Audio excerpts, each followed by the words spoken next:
Palipokucha asubuhi, Sara anaonekana chumbani akivaa. Mara baba yake wa kambo akaingia mule chumbani. Baba, ni wewe? Baba anasema, Sara, sikujua kama nitakukuta upo nusu uchi. Sara akajiangalia na kusema, nusu uchi? Ndiyo, ila baba, si unaona kabisa nimevaa bra pamoja na taiti. Baba akabadilisha mada na kusema, naona bado unajiandaa kwenda shule. Sara akasema, nilisahau kuweka alarm jana usiku, kwa hiyo nimechelewa kuamka, ila usijali, namalizia kuvaa tu. Basi sawa, nakusubiria kule chini. Baba, subiri, usiwe na haraka tafadhali, njoo na unisaidie kuifunga bra yangu. Kisha Sara akageuka. Baba, tafadhali njoo, muda unazidi kwenda. Baba akaichukua nguo iliyopo kitandani na kumuuliza, hii nguo ndio unayoitaka kuivaa? Ndiyo baba, na ni nzuri. Je, umeipenda? Lakini mbona ni fupi sana na itakufanya watamanisha watu kimaaba. Baba, ndiyo maana yake natakiwa niwavutie wanaume ili nipate mwanaume. Sara akajifikiria kisha akasema, au labda wewe utanioa? Kisha akacheka na kusema, nakutania tu. Tafadhali sasa njoo unisaidie kuifunga, muda unazidi kwenda. Basi baba akamsogelea na kuifunga bra yake. Kisha Sara akaichukua nguo yake na kuivaa. Baada ya kuivaa, baba yake tena ndo akamfunga zipu yake ya mgongoni. Sasa baadaye Sara anaonekana akiongea na rafiki yake anaitwa Ani. Ani anamwambia kuwa kama aliingia chumbani kwako, kwa nini haukuitumia hiyo nafasi? Sara anasema sio rahisi kama unavyofikiria, lakini nilijaribu. Ani anasema ni bora uitumie kila nafasi unayoipata, kwa sababu ukishindwa mimi nitakuja kumbeba. Sasa issue ni kwamba Sara anampenda babake wa kambo na anajaribu kila njia kumtega. Sasa Ani anaona kama Sara anazembeza nafasi anazozipata. Basi Sara akawa anafikiria afanye kitu gani ili amtege babake wa kambo kimapenzi. Usiku ulipofika, baba wa kambo anaitwa Gabriel anaonekana akimchungulia mke wake aone kama amepitiwa na usingizi. Kisha akaichungulia nyashi yake na kuanza kupitisha mikono yake akishikashika. Mama anaitwa Doris anashtuka na kusema, tafadhali acha, nimechoka, nahitaji kulala. Gabriel hataki kuelewa, akaanza kulazimisha mipinduko. Doris akaongea kwa sauti ya ukali, Gabriel, hebu acha, nimekwambia nimechoka na kesho nina kazi nyingi za kufanya. Una maana gani kusema umechoka? Mimi mwenzio muogo wangu umekuwa mgumu, wewe muangalia, nipe tu nionje hicho kitu changu. Kama muogo wako umekuwa mgumu, nenda uani kule, kuna maji na sabuni, nenda kajimalize. Kwa hiyo unataka nikatumie sabuni? Ndiyo, nenda. Lakini wewe si mke wangu, unawezaje kuniambia niende nikatumie sabuni? Basi kama umechoka, wewe hata usijali, wewe lala tu, mimi nitafanya kila kitu, hata kama itafika dakika 2, ikigusa tu nyama nitawamwaga wazungu. Doris anasema, unataka nilale kama gogo? Gabriel kusikia hivyo akawaka, anasema hii ni haki yangu, nipe. Au labda kuna mwanaume mwingine unampatia huko nje?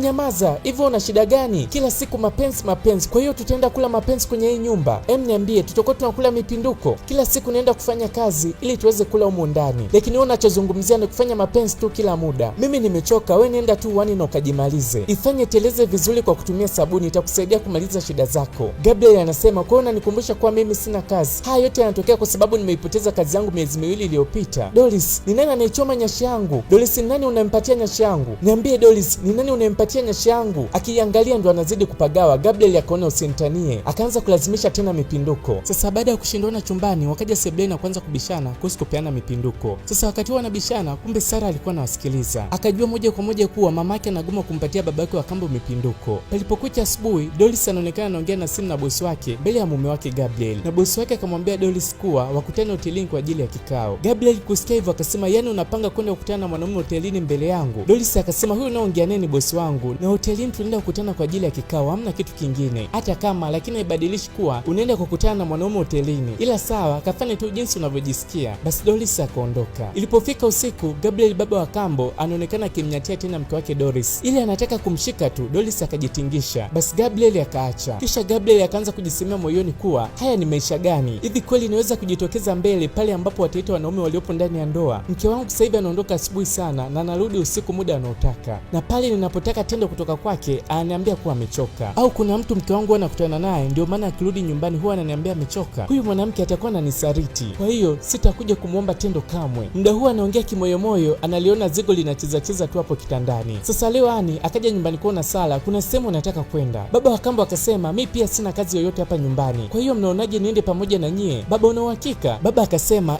nenda ukanipatie funguo zangu za gari chumbani. Basi Sara akazifuata. Baba Tais kwanza akaivua miwani yake kichwani na kuanza kuingatangata mdomoni, kisha akamwambia Ani kuwa wewe ni mrembo. Asante, nimeipenda shape yako. Asante. Je, una boyfriend? Ani akatikisa kichwa chake, mzee ni kucheka tu. Je, unapenda kubwa au unapenda ndogo? Ani ndio amini anachokisikia. Baada ya kutoka nje, baba wa kambo akaendelea kumwagia tu swaga Ani. Sara kuona hivyo akamvuta babake wa kambo. Kumbuka pia yeye anamtaka babake wa kambo kimapenzi. Basi wakapanda gari na wakaondoka. Mida ya usiku, baba wa kambo na binti yake ndio wanaonekana kurudi nyumbani. Mama akauliza, mlikuwa wapi? Nilikuwa nawapigia lakini mkawa mpokee simu. Gabriel anasema simu zetu zilikuwa kwenye silent mode na mimi sikuiona simu ikiita. Je, yako iliita? Sara anasema hapana, lakini mbona umerudi mapema leo, kimetokea nini? Unamaanisha nini? nini? Sasa hivi ni saa 3 usiku. Gabriel anasema huwa unarudi mida ya saa 5 mpaka saa 6 usiku, na huwa anapojaribu kukuuliza huwa unapandisha sauti yako. Kwa hiyo haya yote unalipiza kisasi. Kulipiza kisasi? Hapana, na kama unavyoniona nimerudi nyumbani na furaha, kwa hiyo sitaki kuiharibu. Vipi kuhusu wewe, si una furaha? Ndiyo baba. Basi sawa. Kisha akaondoka. Msubiri hapa, mlikuwa mmeenda wapi? Sala akamwangalia babake na kusema, mama, unaonaje umwache tumbo aliyelala aendelee kulala? Kisha naye akaondoka. Sasa leo asubuhi Sala akaja na kuwasalimia wazazi wake wote wawili, baba yake wa kambo na mama yake. Kisha akasema, baba, darasa letu la leo limeahirishwa, kwa hiyo sitaenda shule, nitabakia tu hapa nyumbani. Baba akasema hiyo inapendeza. Sasa Doris akamwambia mume wake Gabriel kuwa nipeleke leo kazini. Gabriel akasema nimechoka, na kwa vile Sala haendi shule leo itakiwa nibaki tu hapa nyumbani ili nipumzike. Basi Doris akamka na kuondoka zake. Baada ya kuondoka tu Sala akaja na kumkalia juu babake. Usiku ulipofika leo Doris anaonekana kumshika mume wake Gabriel kwenye muogo wake na kisha kumpandilia juu na kumkalia. Leo anataka mipinduko. Sasa bila kujua binti yake Sala ameshaichukua nafasi yake. Gabriel kushtuka akamsukuma, shida nini? Tafadhali leo nina hamu, nipe tu kidogo. Sikiliza, mimi sipo kwenye mood na kwa hiyo hatutachukua muda. Gabriel na yeye leo anasema nimechoka. Umechoka? Umechokaje sasa wakati ulikuwa hapa nyumbani tangia asubuhi na ufanye chochote? Mimi ndo natakiwa niwe nimechoka kwa sababu ninaenda kazini kufanya kazi. Kwa hiyo unataka nikumbushe kuwa mimi sina kazi? Sasa nenda kaitangazia dunia nzima kuwa mimi sina kazi. Basi nipe hata sekunde 5 tu na kweli sitachukua muda. Yaani sekunde 5 tunamalizana.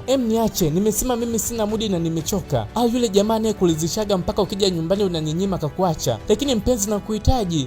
Niache, baki na mwili wako, baki na shape lako. Mimi sipo kwenye mood. Unajua kabisa mimi tayari nimeloa. Basi Gabriel akalala zake. Doris akabaki anajishikashika tu bila kujua mtoto wake Sala ndio kampindua kwa mume wake mpaka anagoma kufanya naye mapenzi. Baada ya wiki moja kupita, leo asubuhi baba wa kambo na mke wake Doris walikuwa wanapata kifungua kinywa. Mara anakuja Sala na kuambia kuwa sijisikii vizuri tangia jana usiku. Baba wa kambo akasema, unaonaje nilikuwa natoka nikushusha hospitali? Sala akasema hata usijali, baadaye nitaenda pharmacy mimi mwenyewe. Hata hivyo Ani anakuja baadaye. Mama akamuuliza, una uhakika utakuwa sawa? Ndio, nitakuwa sawa. Basi mama akamka na kuondoka zake. Baadaye Ani anaonekana kufika, akakana kumuuliza Sara, hivi nimekusikia vizuri kwenye simu? Sala anasema ndio, umenisikia vizuri, nina mimba. Nini? Sala, kwani shida nini? Mbona unapiga kelele? Kwa hiyo ni mimba ya nani? Nani mwingine zaidi ya babangu? Ani akashangaa, kwani shida iko wapi? Itakuwaje pale mama yako atakapogundua? Kwani ni nani anayejali? Mimi nampenda. Hata hivyo bado hajampatia mtoto, kwa hiyo hii itakuwa ni rahisi. Lakini huo ulikuwa mpango wetu. Kwa hiyo mpango wetu ulikuwa ni upi? Niambie, mpango wetu ulikuwa ni upi Ani? Kwanza ulitakiwa na furaha juu yangu. Huyu sio Ani ninayemjua. Ani kusikia hivyo akabadilika na kusema, kwa hiyo unaenda kuwa mama? Ndio maana yake, na mimi ninaenda kuwa anti. Sasa je? Basi wakawa nafurahia pale. Sasa umekuwa yule Ani ninayemjua, sio kama yule aliingia mchumbani mara ya kwanza. Lakini mimi naogopa, sijui mama yako atalichukuliaje hili jambo. Ani nimeshakwambia mimi sijali, nampenda huyo mwanaume. Mbona unakuwa hivyo? Kwani usi ndio ulikuwa mpango wetu? Ani una shida gani? Ani akasema na furaha juu yako, na ujiandae kuleta pesa za Pampers. Ani akasema baba yake si yupo, atazinunua. Basi wakawa anacheka tu mule chumbani. Sasa mida ya usiku Sala anaonekana ajisikii vizuri tena. Basi baba yake wa kambo na mama yake wakawa anamwangalia mule chumbani. Kisha mama akasema, kitu cha kwanza kesho asubuhi nitakupeleka hospitali, sawa? Sala akakubali. Je, unahitaji chakula? Sala akasema hapana. Palipokucha asubuhi Sala anaonekana amebanwa na mama yake pamoja na rafiki wa mama yake. Wameshagundua ukweli kuwa Sala ana mimba. Sasa wanataka kujua hiyo mimba ni ya nani. Sara, ongea na mimi ni mama yako. Unatakiwa uniambie ni nani aliyekupa hiyo mimba. Niambie tafadhali,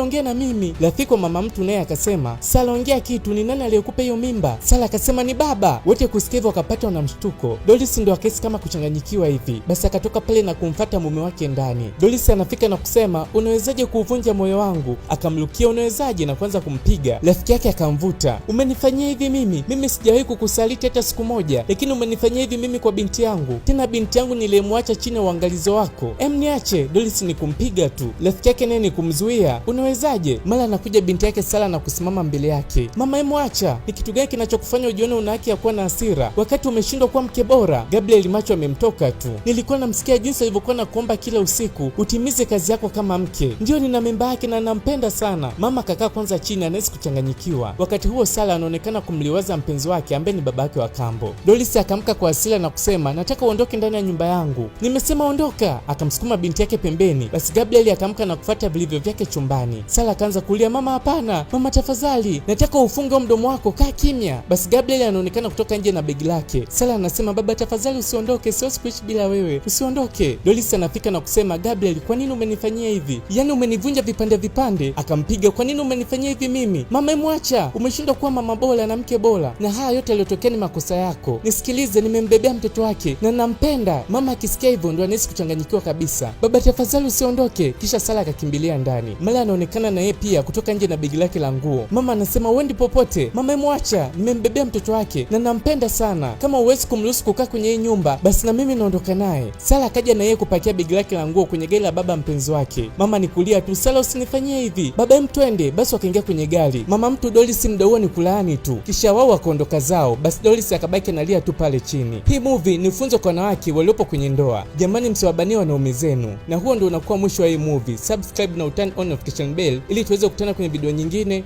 Bye.